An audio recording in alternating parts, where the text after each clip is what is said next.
Hello, and welcome to a webinar from the Chicago Center on Democracy. My name is Susan Stokes. I'm a professor of political science at the University of Chicago and the faculty director of the Chicago Center on Democracy. And thank you so much for joining us. We're focusing on a couple of questions today, pretty urgent questions. One is, how do the challenges of American democracy in 2020 compare to earlier episodes of democratic crisis in America? Can we learn from the past as we face overlapping crises of political polarization, uncertainty about the integrity of elections, and unresolved problems of racism and violence? Here to help us address these questions are the authors of an exciting new book, the title of which is Four Threats: The Recurring Crises of American Democracy. The authors are Suzanne Mettler from Cornell University and Rob Lieberman from Johns Hopkins University. I'll say a little bit more about our speakers in a moment, but I wanted to mention a few housekeeping items. Suzanne, Rob, and I will be the only people you'll see speaking today. Everybody else will be muted, but we'd love to have you participate in the event by sending in questions via the Q&A box anytime during the talk. So please feel free to send in your questions. This webinar is being recorded and it will be available for you to watch at the Chicago Center on Democracy's website, which is at democracy.uchicago.edu. Now it's my pleasure to say a few words about the two speakers, the two authors of Four Threats: The Recurring Crises of American Democracy. Suzanne Mettler is the John L. Senior Professor of American Institutions at Cornell University. She's the author of numerous very influential books and articles in the areas of American political development and public policy. She's written on a range of topics, from higher education in America as a source of growing inequality, to Americans' low awareness of government programs, even when we benefit from them, to the post-World War II GI Bill and the ways in which it revitalized American democracy. Rob Lieberman is Krieger Eisenhower Professor at Johns Hopkins. Rob has also written extensively and very influentially in American politics and history, American political development, with a focus on race and the development of the American state. Just to mention a few titles, he wrote Shifting the Color Line, Race in the American Welfare State, Shaping Race Policy, the United States in Comparative Perspective, and Democratization in America, a Comparative Historical Perspective. We're really excited to have the Mettler-Lieberman duo here today. I think of them as kind of a dream team in American political development. And I'm just going to mention finally that Suzanne and Rob are co-conveners of the American Democracy Collaborative, which is a group of scholars of American political development and comparative politics who are examining the state of American democracy today. Suzanne and Rob, thank you so much for joining us, and I'll turn things over to you. It is my pleasure to be here with you today. Thank you so much, Sue, and to the Chicago Center on Democracy for hosting us. During a pandemic is a strange time to have a book released, but this feels like a really festive occasion, and we truly appreciate being with you all.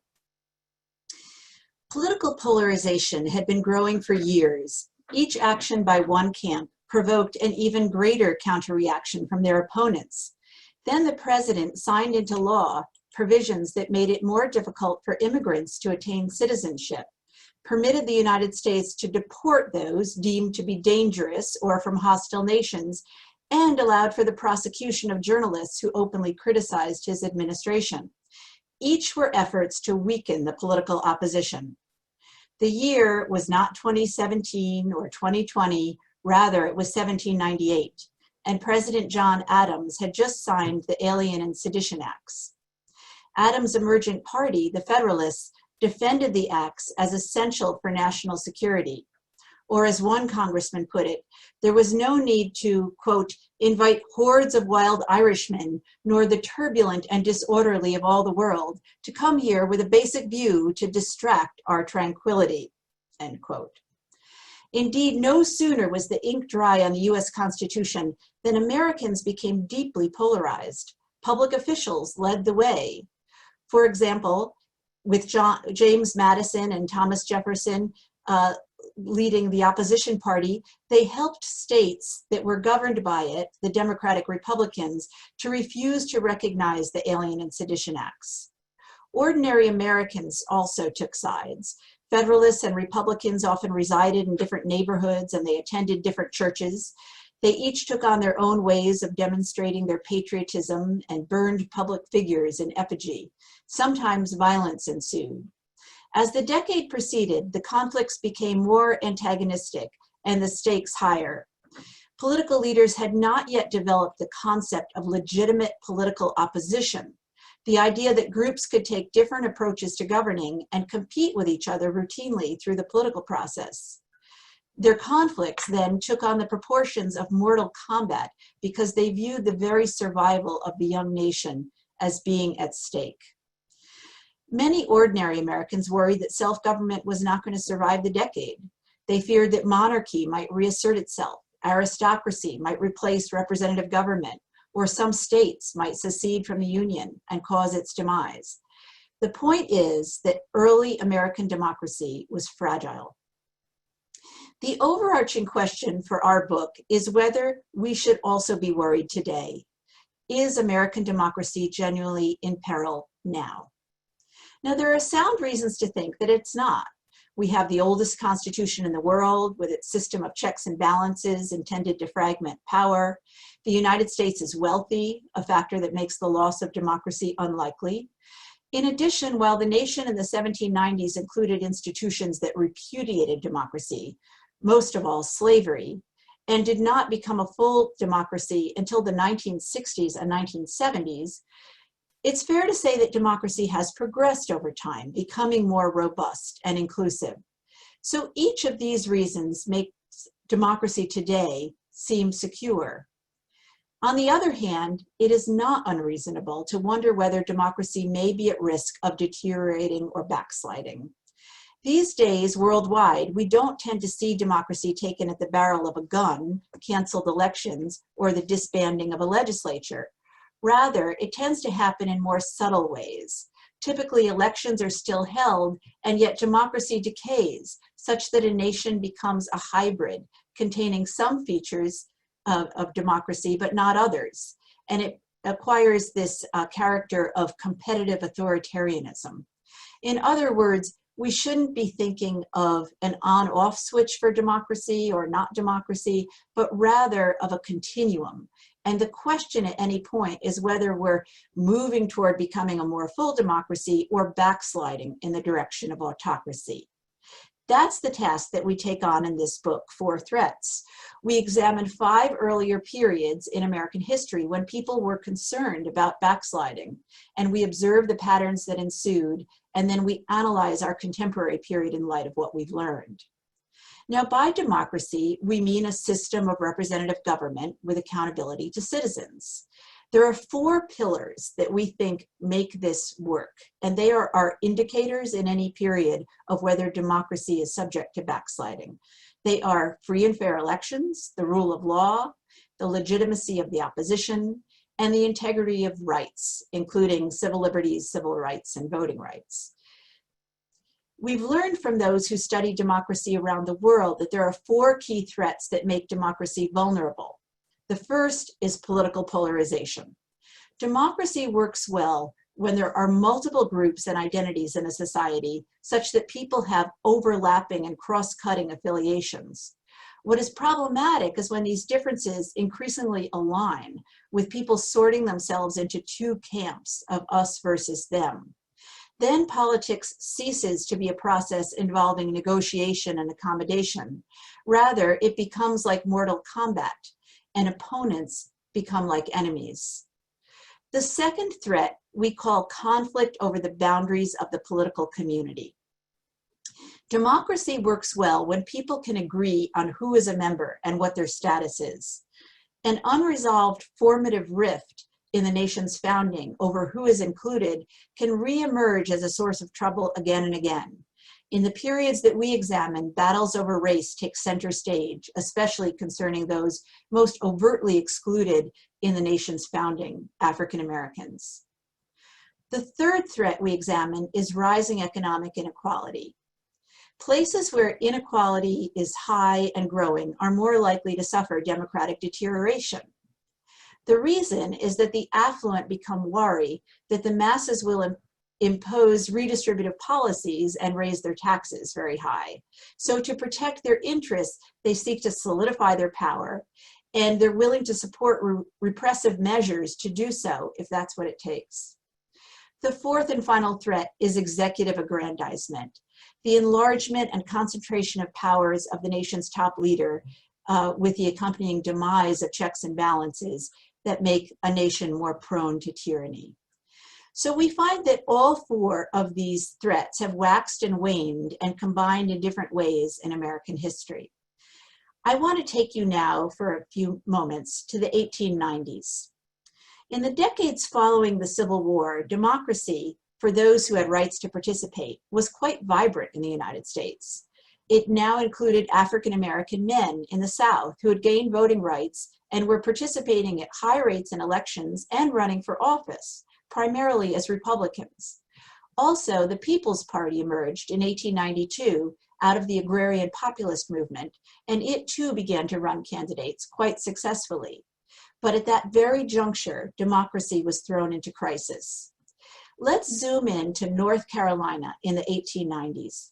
There, Republicans and populists noticed that if they joined forces, running candidates on what was called a fusionist ballot, they stood a chance of beating Democrats. And that they did.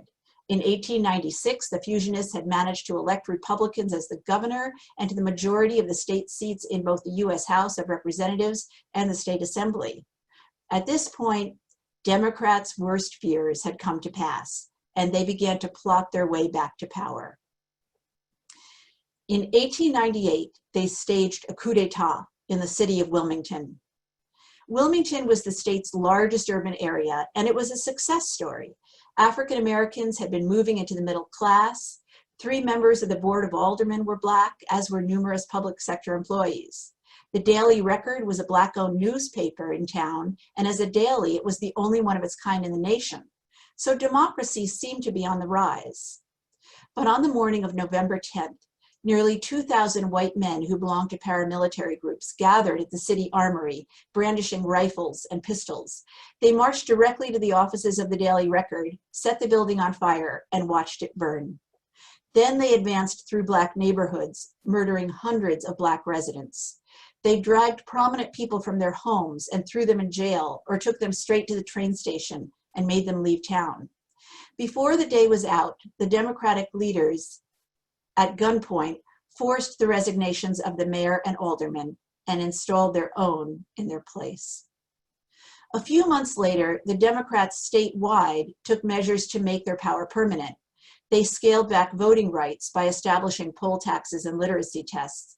As one Democrat, a state senator, put it, he favored, quote, a good, square, honest law that will always give us a good Democratic majority, end quote.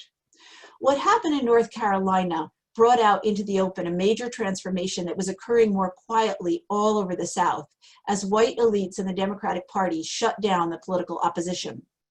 The federal government, including Republican presidents, permitted this.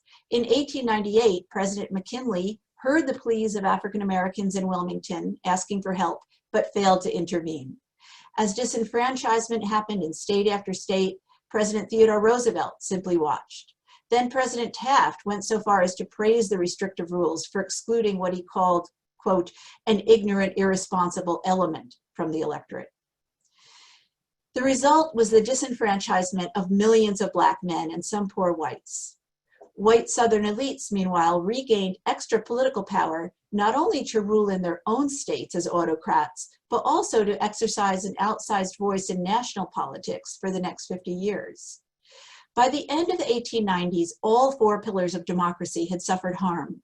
Southern Democrats had terminated the political opposition and eviscerated the voting rights of African Americans. In order to do so, they repudiated free and fair elections and the rule of law. And once Blacks had lost political power, their civil liberties and civil rights were taken away from them as well. The politics of the 1890s reverberates in our own times. Then as now, we witness a high degree of polarization and rising economic inequality. Some political leaders use race baiting and ethnocentrism to fuel anger and to promote political participation among white supporters. White supremacy and polarization animate politics and can obscure the purposeful activities of economic elites to achieve their policy goals. Now I'll turn it over to Rob.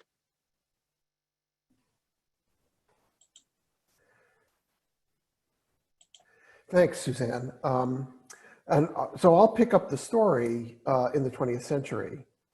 And in the 20th century, the story of American politics is largely the story of the rise of executive power, mostly in a context where the other three threats were relatively low. Polarization was at a low ebb in the middle of the 20th century. Economic inequality, also in the middle of the 20th century, was relatively low, historically low, from the Depression and New Deal and World War II through the 1970s.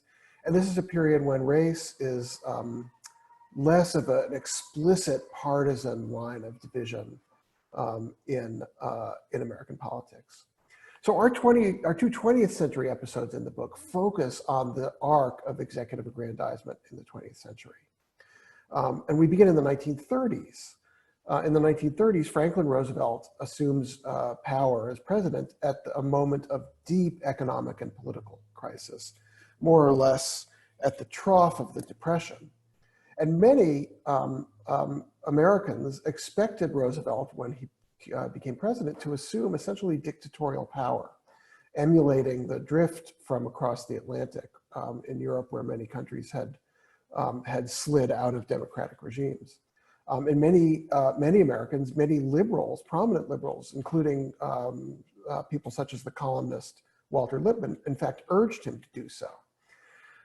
The Roosevelt administration opens with an extraordinary act of presidential power. 2 days after his inauguration on March 6, 1933, he declares a bank holiday, closes all the banks in the country for a spell while the administration and Congress figure out what to do to fix the immediacy of what was then a severe financial crisis. To make a complex and longish story a little bit short, Roosevelt did not, in the end, assume what we would consider dictatorial power, but he did expand the power of the presidency considerably. And mostly not, interestingly, because he seized power, but because Congress gave it to him. Much of this story is fairly well known. The Congress granted Roosevelt a fair bit of direct policy authority, for example, in trade policy, where presidents gained the power to make trade agreements with other countries unilaterally, essentially. Also through the delegation of congressional authority to an administrative state and a federal bureaucracy that grew tremendously during the New Deal and World War II.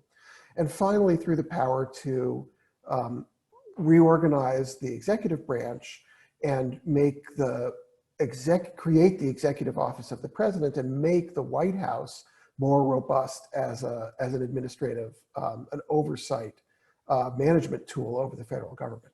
Some of Roosevelt's attempts at expanding the power of the presidency failed, notably his court packing scheme in 1937. But Roosevelt left the presidency much stronger than it was when he came into office.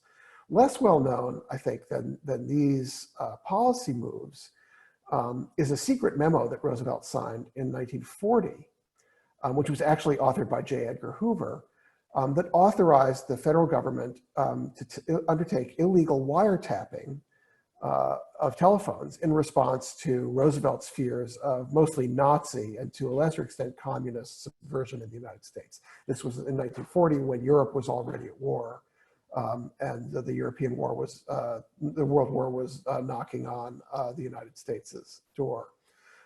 This order, this wiretapping order, was targeted primarily at foreign nationals, but also gave the intelligence services and the FBI in particular a fair bit of leeway to wiretap American citizens as well. The bottom line in the 1930s is that American democracy, contrary to the fears of many at the beginning of the decade, persisted, didn't devolve into authoritarianism or totalitarianism of the kind that we saw in Europe at the time. But it did so with certain limitations. First of all, it did not, the Roosevelt administration and the Roosevelt presidency did not challenge the systemic and foundational racial inequality that underlay American politics, of the kind that Suzanne described in the 1890s, and we'll come back to that point in a minute. And it created a new set of tools of executive power that grew further with the establishment and expansion of the national security state during and after World War II, the increasing focus on and capacity for domestic surveillance that comes to light later on in the ensuing decades, for example, in the FBI's COINTELPRO programs of the 1950s and 1960s. Executive power essentially in the middle of the 20th century becomes a portfolio of tools that are available for political interference by an ambitious president. A generation after Franklin Roosevelt, in the 1970s, these tools are then weaponized in the hands of just such a politically ambitious president, Richard Nixon. I won't narrate the entire scope of the Watergate scandal. It's pretty well known, and once I get started, I find it very hard to stop. But suffice it to say that Watergate was really just the small tip of an executive weaponization iceberg, in which Nixon systematically used the power of the executive apparatus to target political opponents and people he considered his political enemies. You see this in the creation of the plumbers unit in the White House, so-called because their goal was to stop leaks, such as the Pentagon Papers. They used all kinds of illegal tactics and campaign shenanigans, the most famous of which was the Watergate burglary, which was actually a bungled attempt. And ultimately, Nixon was brought down at this moment of relatively low political and partisan polarization. Nixon was brought down by a bipartisan coalition in Congress. Enough Republicans eventually supported removal that Nixon was nudged to resign, and by the constitutionally faithful behavior of other actors in the system, the Department of Justice and the special prosecutor that was appointed to oversee the case, judges, the press, and so on and so forth. The bottom line for the 1970s is that executive aggrandizement without the presence of the other threats was by itself enough to destabilize democracy. But democracy in both of these instances persisted. And in fact, the Watergate episode is ironically, even though for us it perhaps looms the largest in our imagination because it's the most recent, ironically, it was perhaps the purest democracy preserving moment in our story. So these historical episodes, which we've touched on very briefly here, and we're happy to expand in the Q&A if people have further questions about any of these, but these episodes reveal that American democracy has been much more fragile than we might think. The country has undergone over the course of its history numerous crises when democracy risked severe deterioration and backsliding.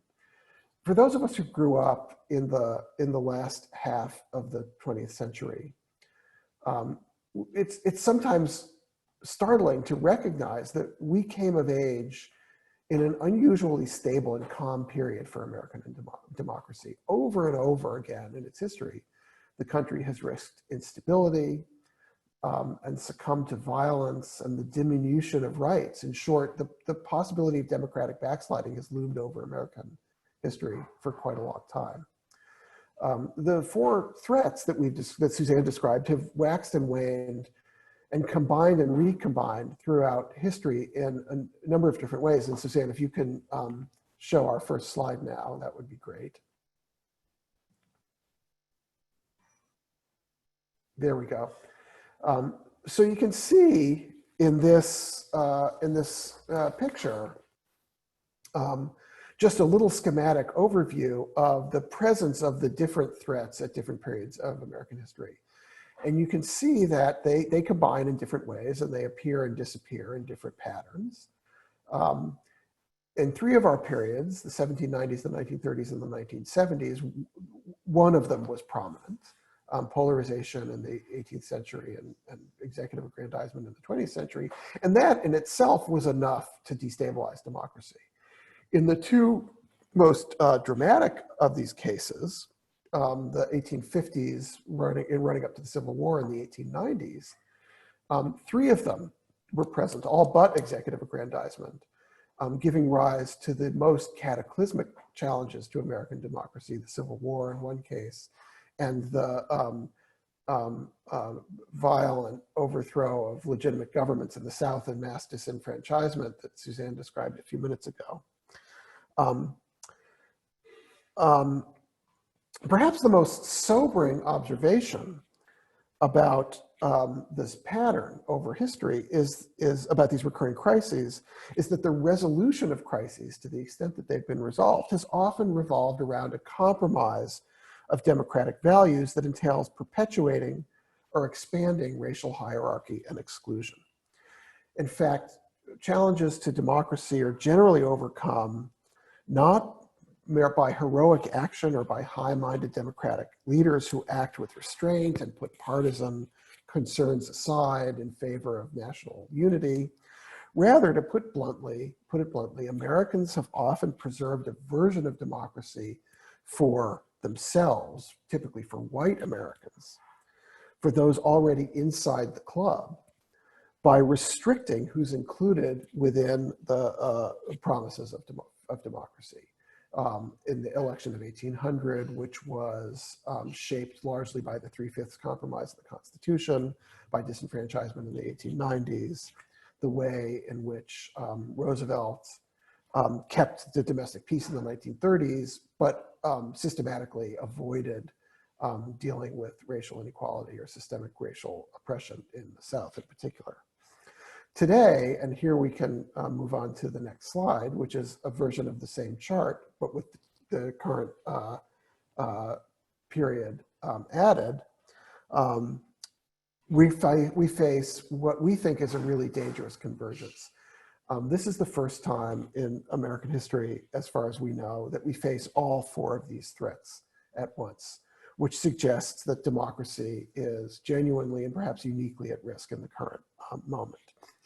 I don't want to belabor the current threats, since I think these features of contemporary American politics are fairly well known. Just to say that polarization has been rising for decades. You can observe this both in the kind of measures of ideology or voting behavior of political elites, say in Congress. You can observe this in the patterns of teamsmanship, the practice of partisan politics as a sort of us versus them, existential conflict between teams where winning is more important than arriving at policy solutions through compromise. You see it among the mass public through the kind of sorting that divides Americans, and through negative partisanship, the rise of what's called negative partisanship, the idea that disliking the other party is more important than feelings about your own party. Conflict over membership, particularly focused on race and immigration, has become increasingly prominent as a dividing line in American politics. And more important than that even is that race and conflict over race has become fused with partisanship in a particularly dangerous way. For example, levels of racial resentment are rising among Republicans and falling among Democrats.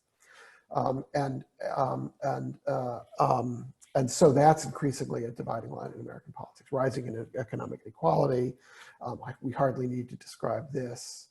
And executive aggrandizement has continued apace through the late 20th and early 21st centuries, continuing to rise, not associated with a single party through the George W. Bush and Obama and Trump administrations. It's the rise of this confluence of threats that's particularly dangerous. And I think here it's important to note that we view the Trump administration as a symptom rather than a cause of this confluence. Although he's certainly seems to have done his best to exacerbate and intensify them. Examples of that are really too numerous to mention. So just to wrap up, the conditions, these conditions don't necessarily determine in a mechanistic sense what will happen, but they enable and they drive choices that are made by political leaders and citizens. And whether democracy can be saved or transformed in a positive direction really depends on these choices.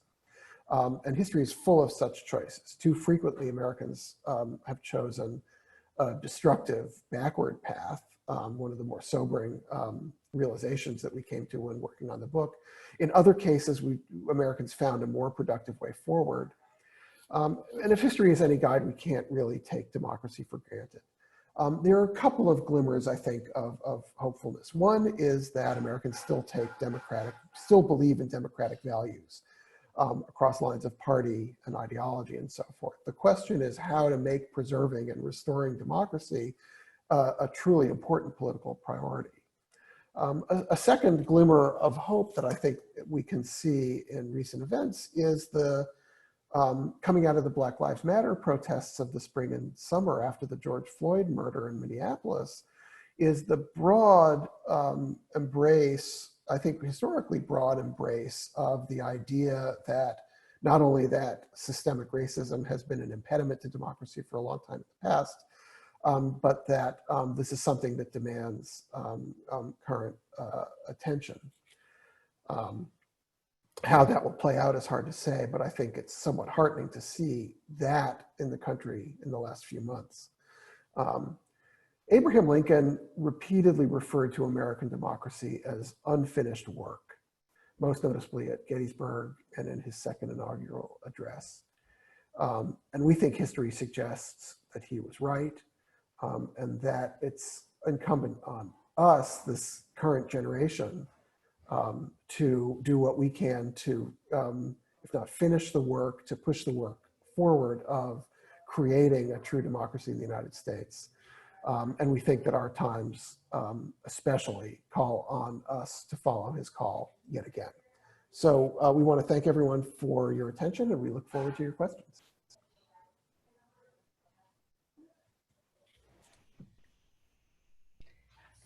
Thank you, Suzanne. Thanks, Rob. Again, the book is called Four Threats, and it's a great book. I've read it.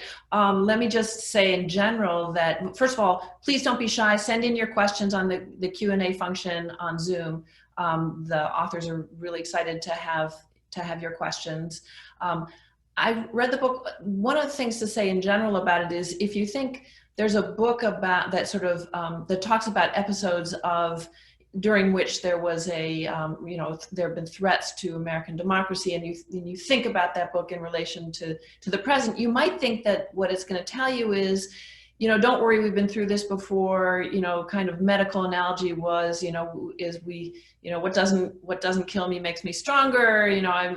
But actually, that's not the message, and it's not the message. First of all, in two ways. First of all, there's real damage that's done to real people and to the quality of democracy, governance, civil society in each of these episodes. Suzanne described a kind of harrowing events in Wilmington, North Carolina, and that gets repeated everywhere. And so that's one way in which it's not just, we can't have too Pollyannish a kind of takeaway from the book. The second one is that, to continue the medical analogy, sort of going through a period of illness makes us, in some senses, more vulnerable to future illness. It's sort of, your treatment knocks out your immune system, and you're more likely to become ill later on. Now, one of the ways in which that comes through in the book is the failure of Americans through history to solve problems of racism and inequality, which linger and fester and sort of come back in later episodes unresolved. So, that doesn't make it sound like a very uplifting book, but I have to add it's super fun to read, very, very readable, really engaging, and recommended highly. So we have a question from Andrew Doty. Andrew, apologies if I'm mispronouncing your name. Do you have any proposals for what reforms or actions need to happen to salvage democracy? Big question. Either of you want to jump in on that? Yeah, thanks, Andrew, for that question. Yeah, you've gone straight for the jugular. That's the one question that has stumped us more than any other as we've been working on this book and talking about it. I think that really, one of the most important ways to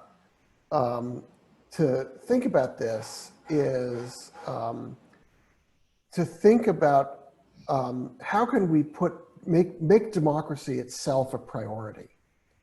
I think when we see a proposal for change, a policy proposal, a proposal for some kind of institutional reform, we tend to think about is that going to be good for me or for my party or for my pocketbook or for my group? And it's very easy for political conflict or for political discussions around any particular proposal in the United States or anywhere to devolve into that kind of group think and group conflict very right away. We want to add a question to that sort of litany of things that people ask when confronted with a proposal for change, and that is, what is it going to do for democracy? What is it going to do to free and fair elections? What is it going to do to the idea of legitimate opposition, the idea that we can disagree without being enemies? What's it going to do to either support or diminish the rights that are really necessary for democracy to thrive? So that's not really a proposal for a specific kind of reform, but it's a way of thinking about politics that we'd like to encourage. One thing I will say is that there's a lot of talk lately about some features of the American institutional system that we know are manifestly undemocratic or anti-democratic. The Electoral College or the structure of the Senate, which gives every state equal representation, which overrepresents certain places, rural places, places that have a lot of land and few people. And wouldn't it be better if we could get rid of some of those? And the answer is, yeah, sure, it would be. But I think those kinds of big structural reforms are not really realistic. I think it's hard to imagine. Amending the Constitution is hard under the best of circumstances, and deliberately so. And in a time of serious polarization, it's hard to imagine anyone agreeing on something that monumental and momentous. I'll also mention that the equal representation in the Senate is the one feature of the US Constitution that can't be amended. It says so in the Constitution itself. So I think those kinds of things are off the table. So I think we need to look for more intermediate ways of making democracy more robust.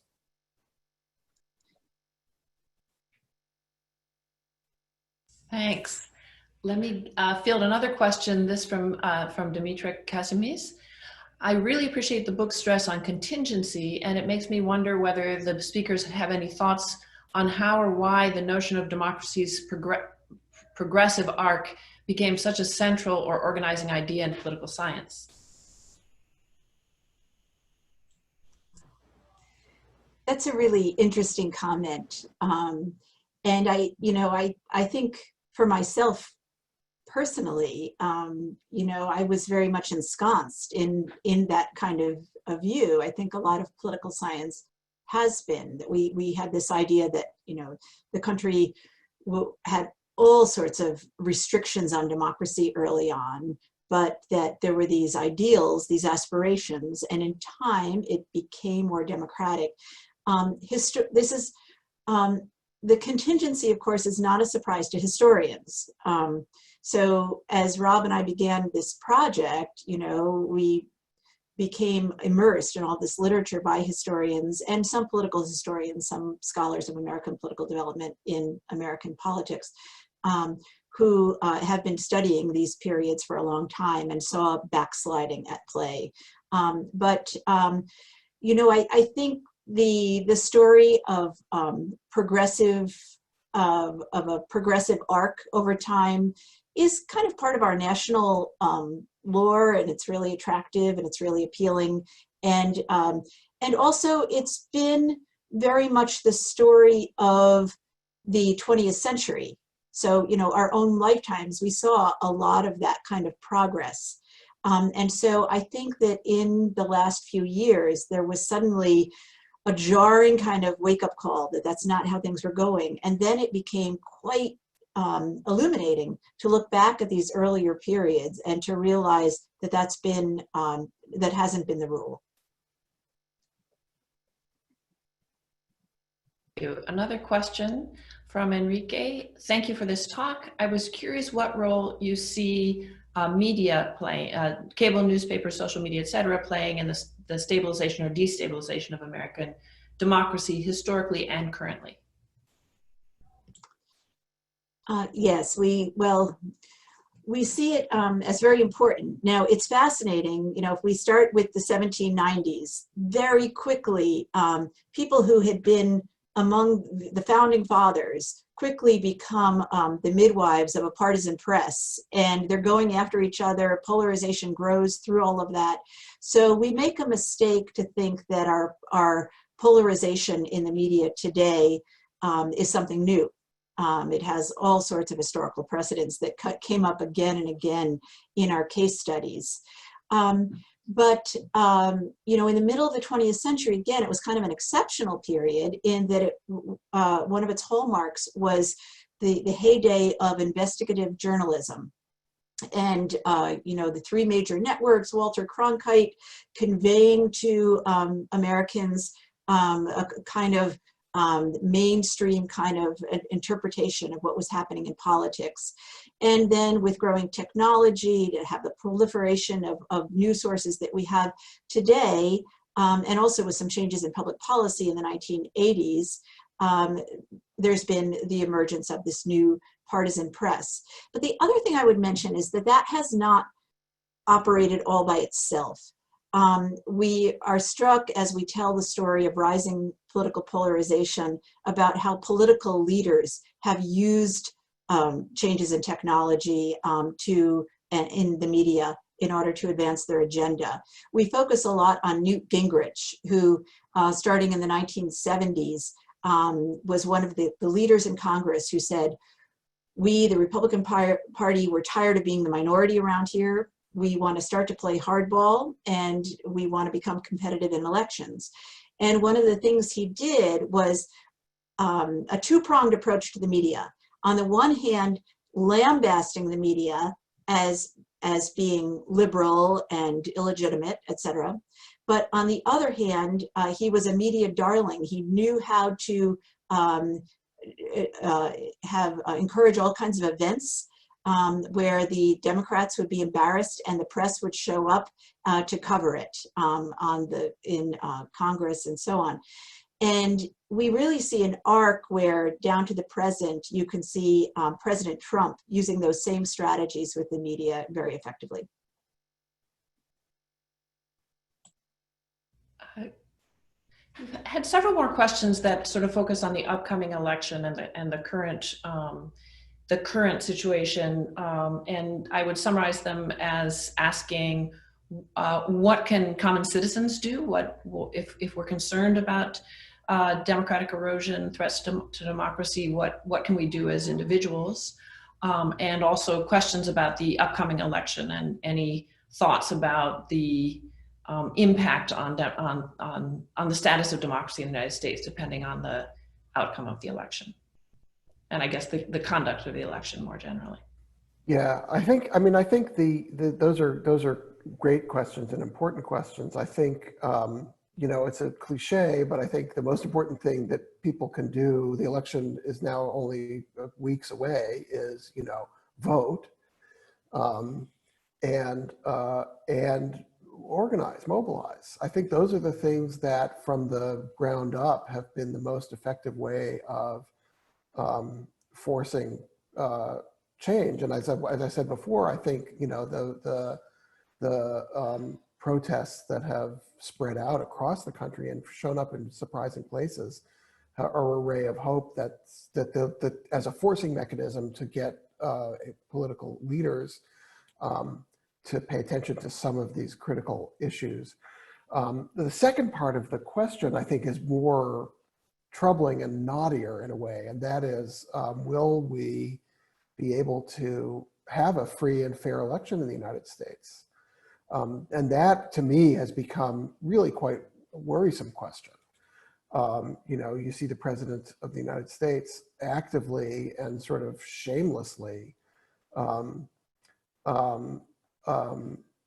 undermining the institutions that, especially in the pandemic, are necessary to make the election run smoothly, with the attacks on the Postal Service. You see him sowing the seeds of mistrust in the election outcome. And I think, you know, that to me is very worrisome. One of the key things that has cropped up repeatedly in these moments of democratic fragility in the past has been elections that were undermined or challenged by fraud or violence or mistrust, often deliberately kind of sown by political leaders. So I wish I had a better, more hopeful answer to that question. You know, I think and most of the, neither of us is an expert on the conduct of elections particularly, but if you read what experts say about this, the sort of the nightmare scenarios about what would happen on election night and then after that are about a very close election. You know, I think the best thing that we can hope for is a decisive result. You know, as a political scientist, I'm responsible to say one way or another without revealing my preferences. But I think the best we can hope for is a decisive result in the election, because otherwise, I fear that we're in for a very rough time in the winter as we try to sort out the result. I don't know, Suzanne, do you have anything more uplifting to say about that?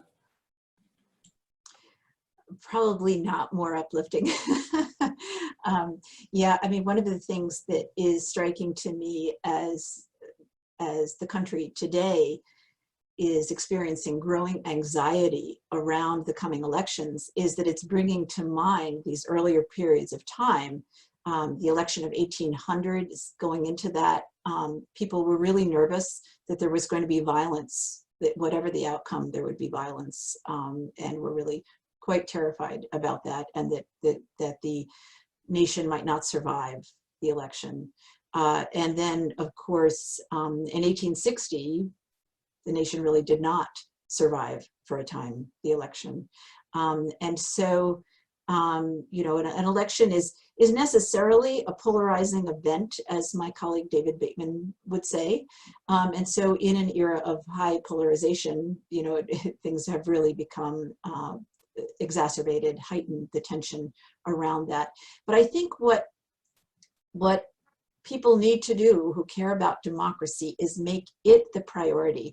You know, every election of our lifetimes is about public policy, and that's appropriate. You know, people have different priorities in public policy.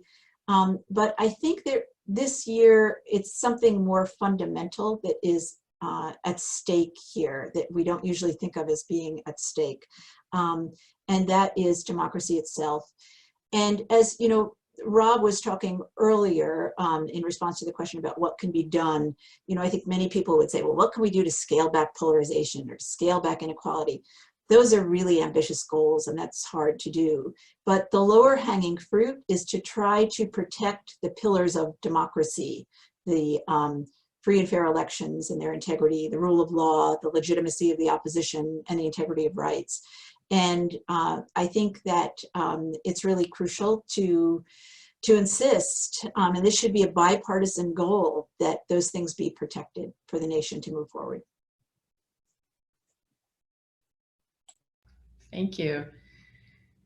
We had a question from Eric that is about the political institutions that pose checks and balances, and which of these, which of these are the most important. And I actually wanted to add to that question. I really enjoyed reading the Nixon, the Watergate part, in part because though I was very young, I did live through that. So it's so interesting to remember and to kind of have a somewhat of a sense of what that was like. Your analysis puts, I think, a lot of emphasis on the relatively less party polarization in that period. So there was a possibility for joint action of Congress and the Senate to begin, impeachment proceedings with Republicans on board, and that is in part because the country was less polarized. I wanted to ask, and that is a kind of a contrast that you and implicitly and others as well make with, or you explicitly, I should say, make with the current situation, the current era today.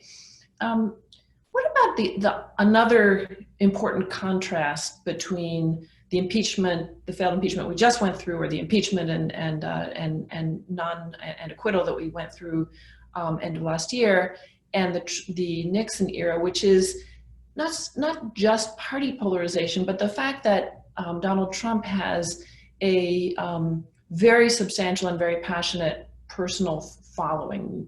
The word cult might come to mind, which Nixon, I think, never had. Nixon was a politician, and he wasn't sort of personally beloved, I think, nearly to the degree. So he didn't have the kind of potential threat that that Trump has against his fellow Republicans, of going against them if they sort of broke ranks and tried to impose more in the way of checks and balances. Is that also a difference? Is it more that than polarization? Talk to us about that. Yeah, I think, yeah, I was also very young during the Watergate episode. So this writing about this brought a lot of this back to my mind. It was really interesting from that point of view. Yeah, I think Trump does have this sort of cult-like personal following. And one of the fascinating things about the Trump presidency is how absolutely stable and almost flat his approval ratings have been. Nothing that happens to him or to the country seems to make his approval budge from 40-ish%. It ticks up to 43, ticks down to 37, but never goes above or below that very narrow band. Nixon, on the other hand, was much more like a normal president in that regard, in that when things were going well and he seemed to be doing well, his approval rating shot up. When he was inaugurated for a second term in the spring of 1970, in January 1973, he was in the 60s. By the end of his presidency, he was in the 20s. So yeah, the fact that Nixon didn't have that core, hardcore, as Sue says, almost cult-like support, I think made a difference. But to me, the most important contrast between the Nixon impeachment and the Trump, whatever it is the absolute rock solid support that Trump has among his fellow Republican office holders. That is nothing that, not only does nothing that Trump can do dent his public support from among his followers, nothing that's happened has dented his public support from Republican office holders, and particularly in members of Congress. And that's why you saw the impeachment play out the way it did, I think, earlier this year. Ultimately, in the Nixon case, there were enough Republicans on, as the evidence of wrongdoing accumulated over the summer of 1974, there were enough Republicans on the House Judiciary Committee that the impeachment was able to go forward, that eventually forced the resignation. But even that actually was pretty knife-edged. It was not until really the last hours, the last days, that this key group of Republicans on the Judiciary Committee decided collectively with a group of Southern Democrats, actually, that they would support impeachment. And, you know, Nixon used a lot of the same tactics that we see today. He was almost, you know, trying out the things that became normal, the things that Suzanne described Newt Gingrich doing. You know, he and his surrogates attacked the press, right? The Washington Post, which was leading the investigative charge in the press, was routinely dismissed by Nixon and his operatives and his allies as, you know, the effete, elite, Georgetown, dinner party, cocktail party crowd. You know, Bob Dole, who's the chairman of the Republican Party at this time, makes that claim in a speech. So a lot of the same tactics were being sort of pioneered or tried out. But I think in the end, partisan politics was not quite as teamsman-like. And so there was enough room for Republicans to move in a variety of directions that when the evidence mounted, Nixon was history in a way that it's almost inconceivable today. I mean, it's probably the truest thing that Donald Trump has ever said is that he could go out in the middle of Fifth Avenue and shoot someone and not lose any support. You know, there's no more smoking gun than a smoking gun. And that to me is the extraordinary contrast.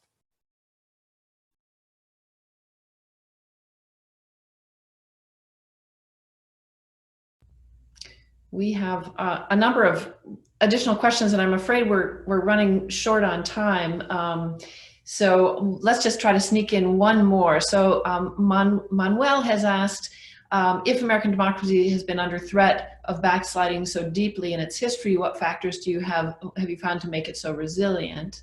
And I'm going to, again, cheat a little and add a little, with the benefit of having read your book, add a little kind of additional question, which is, in the story of the 1850s and the troubled history of the bringing Kansas into the Union, you come to the conclusion that there's something intractable about the conflicts around slavery.